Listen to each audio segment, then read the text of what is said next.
Look at this. Two Instagram stories use the exact same photo, but one looks more professional. The difference is huge, and you don't need any third party apps. Instagram recently added a new effects and editing options that can make your story images look much more better. Before you post them, let me show you how. First, open your Instagram and create a new story. Choose the photo you want to upload. Now, tap on the effects or editing options and try the new enhancement effects available. Use Super HD effect.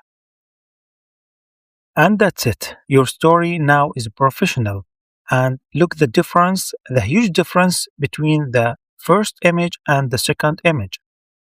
Once you are happy with it, post your story on Instagram and you can download it and share it on other social media accounts.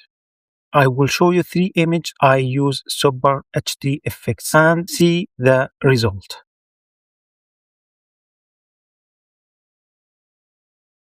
A simple trick that can make your Instagram stories look much more professional in just a few seconds. If this video helped you, leave a like and subscribe for more quick Instagram tips.